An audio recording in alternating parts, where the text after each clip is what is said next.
Oi, gente! Nesse vídeo eu vou trazer um pouco mais de uma base sobre a avaliação na educação infantil. Um pouquinho da história, um pouquinho dos aspectos históricos e das mudanças significativas que temos nesse processo da educação infantil.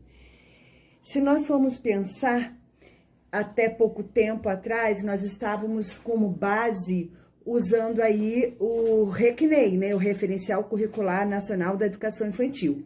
E esse RECNEI já trazia a criança como protagonista, já trazia esses aspectos da criança, da interatividade, da questão do protagonismo, da questão também das múltiplas dimensões da aprendizagem. Porém, ele ainda dava ao professor a condição de, vamos dizer assim, de separar o seu conteúdo em áreas, assim, né? Em eixos, vamos dizer assim. Então, nós tínhamos lá o eixo da linguagem, o eixo da matemática, natureza e sociedade, né?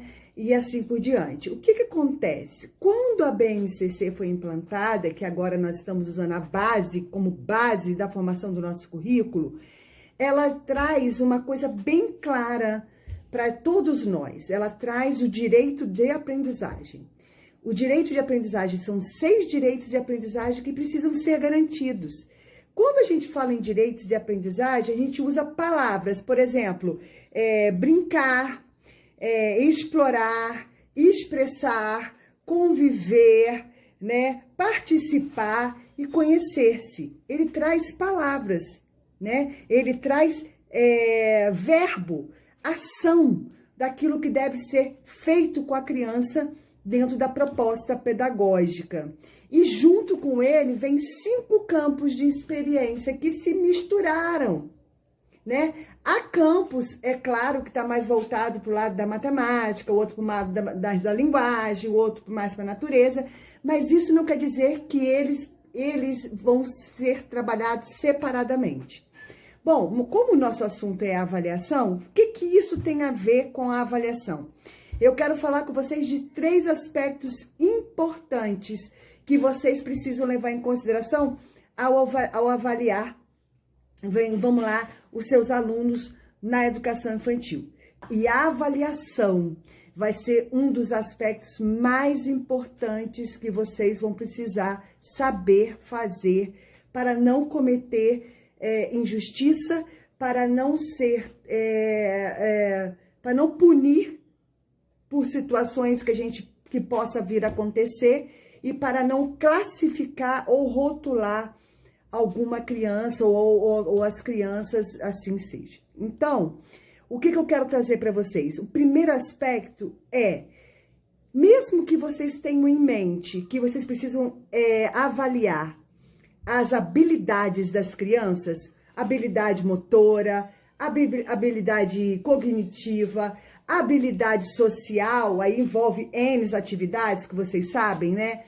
Atividades que envolvem todas essas dimensões, beleza, mas nós não podemos parar por aí. Não podemos avaliar os nossos alunos somente no aspecto, vamos dizer assim, de habilidades escolares ou sociais mesmo. Nós temos que, primeiro passo, é conhecer a realidade dessas crianças. É saber quem é este aluno que eu estou trabalhando. Qual a sua origem, da onde ele vem? Você vai falar assim, meu Deus, agora eu virei o quê? Investigadora? Não, gente. Vocês precisam saber, porque chegou até vocês, de certa forma, a gente precisa saber da onde ele partiu, né? O que aconteceu com ele até ali? Então, cabe aí até uma anamnese com a família, para conversar com uma mãe, para saber com alguém da família que possa responder algumas questões que são muito importantes para vocês. do aspecto emocional dessa criança, o aspecto familiar dessa criança. Por que que a gente está falando isso? Porque você vai lidar com uma criança que está em desenvolvimento, ela está dentro de um processo. E eu não posso simplesmente dizer, igual ovo, né? Botar um ovo na caixa. Esse tá bom, esse não tá bom, esse pode, esse não pode, esse tá com defeito, esse tá sem defeito, esse tá manchado, esse tá... Não, não é. Criança não é ovo. Criança é um ser em desenvolvimento e ela, por pior que seja a situação anterior dela, ela está em desenvolvimento. Então, de repente, você vai precisar trabalhar com algumas crianças, coisas que seriam pré-requisitos e que não foram desenvolvidos. E que só nos aspectos das habilidades de sala de aula não será possível só de avaliar. Então, a gente precisa saber quem é essa criança, qual o histórico dela, o que ela traz consigo, mesmo sendo tão pequena. Eu sei que isso pode parecer não soar muito bom, mas isso é possível de ser feito numa conversa informal, numa coisa que você dá para uma mãe responder. Claro que você tem que saber se essa mãe sabe escrever ou não sabe. É um bate-papo que você pode ter com ela ali e ali você tira alguns aspectos. É para você. Isso é instrumento seu. Não é para divulgar na escola, não é para falar em conselho de classe, não é para divulgar fulano, porque olha só, gente, eu vou contar uma experiência para vocês que eu vivi de avaliação diagnóstica. Eu estava numa turma de alfabetização, um determinado ano na escola, não vou falar. E aí, o que aconteceu? Eu percebia que o meu aluno, ele tinha uma insegurança absurda em desenvolver as habilidades cognitivas, motoras e sociais ali. O social que me chamou a atenção, as habilidades emocionais que me chamaram a atenção. Ele sabia fazer e simplesmente ele não conseguia se desenvolver. Se eu não tivesse do lado dele, ele falava que queria a mãe dele, e ele tinha idade, ele tinha tudo para estar naquela turma. Então, o que eu fiz? Eu marquei com essa mãe. Pedi que ela fosse 15 minutos antes, pedi a direção da escola para alguém me ajudar. E ali, gente, eu fiz uma reunião rapidinho com ela, eu e ela. E descobri vários aspectos que são importantíssimos para que eu pudesse ajudar aquela criança. Então, um dos principais aspectos que eu descobri é que aquela criança estava insegura porque ela estava com medo da mãe dela ser morta. Como assim, Flávia? Morta? É, porque o pai já tinha ameaçado que iria matar a mãe. As crianças estavam vendo situações de briga dentro de casa. Situações, e ele ouviu. E a mãe ouviu a mãe dizer que ela ia sumir. Quando menos esperasse, ela ia sumir. Essa criança queria ficar comigo? Essa criança queria ficar na escola comigo? Mas nunca, gente. Mas nunca. Então, nesse momento, eu disse para a mãe, eu a orientei e falei para ela que o papel dela nesse momento iria me ajudar muito. Eu contei o que estava acontecendo em sala e logo percebi que os aspectos emocionais dele estavam influenciando na aprendizagem. Nós sabemos disso. E aí ela fez o que eu pedi que ela viesse buscar, que ela não atrasasse, que fizéssemos uma semana de adaptação com ele, que ela desse um pouquinho mais de atenção do que ela já dava para ele, que ela conversasse com ele, que ela saísse com ele, levasse ele para passear um momento de lazer, que ela falasse que amava, que ela não ia separar dele, que, sabe, de um jeitinho que a gente sabe. E aí na hora eu falei com ela e tudo aconteceu. E o que aconteceu com aquela criança? Ela voltou a ter confiança. Então, quase todos os dias ela me contava o que ela tinha feito, que ela foi em tal lugar, que isso, aquilo, outro, que ela fez dever com a mãe, isso, aquilo. Falava na mãe o tempo todo e ela voltou e conseguiu completar aquele ano, conseguiu se alfabetizar e foi muito bem. E por que isso é importante? Porque o meu olhar para aquela criança era diferente. E se eu não tivesse feito uma conversa, se eu não tivesse identificado a realidade que veio nesse meu aluno, talvez eu pudesse ser muito cruel, podia falar que ele era cri-cri, que ele era imaturo, que ele não está pronto. São jargões da educação que a gente sabe que acontece. Então, o primeiro aspecto é começar a observar e a fazer essa avaliação, mas com um olhar muito criterioso, sem julgamento e sem expor o que acontece com as famílias. Tive outra criança com diagnóstico de TDAH que nós encaminhamos, que eu disse o que estava acontecendo. E aí a gente pode fazer isso em outros vídeos, eu posso dar essas informações a vocês. O segundo aspecto foi o que eu falei aqui. Foi até que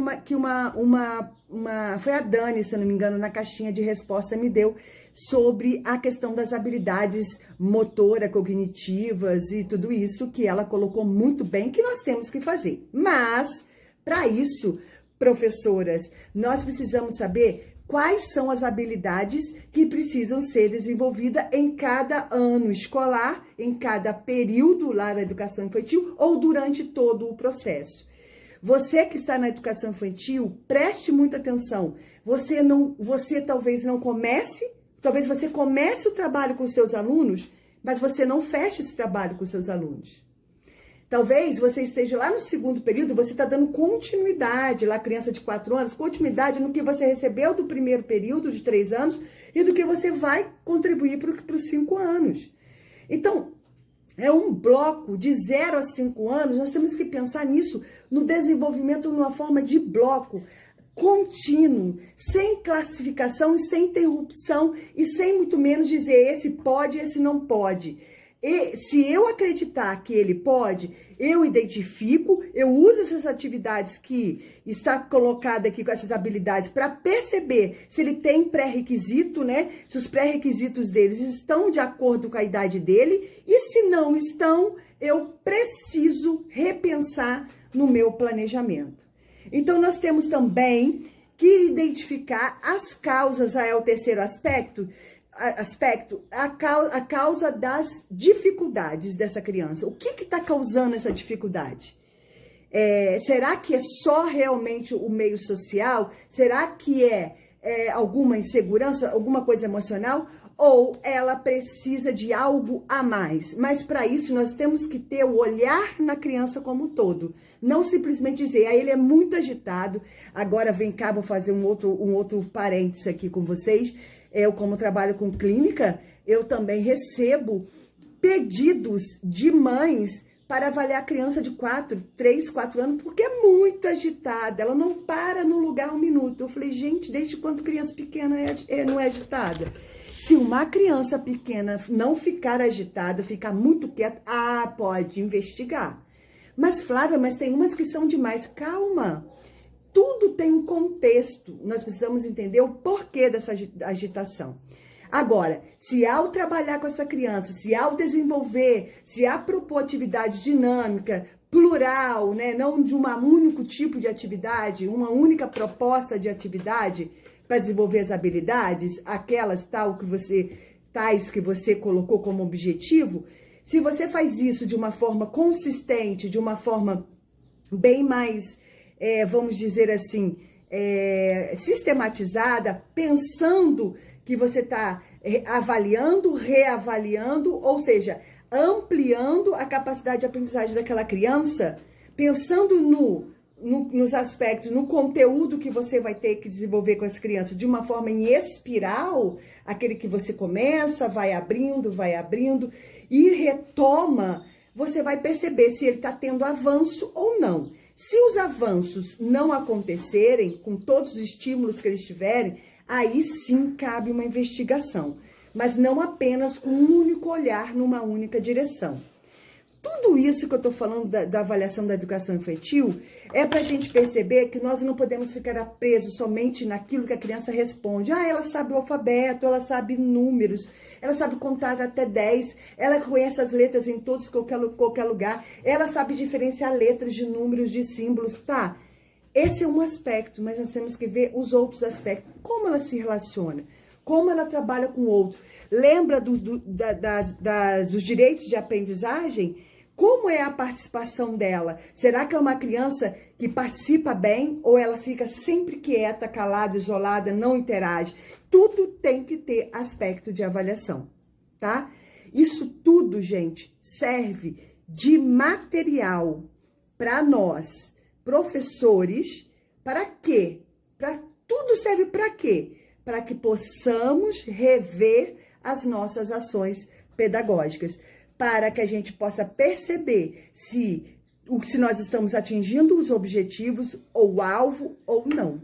Não adianta avaliar só por avaliar. Avaliar e permanecer como está. Eu avalio para rever e para avançar ou retroceder no processo, ou revisar o meu processo, ou reorganizar o meu processo.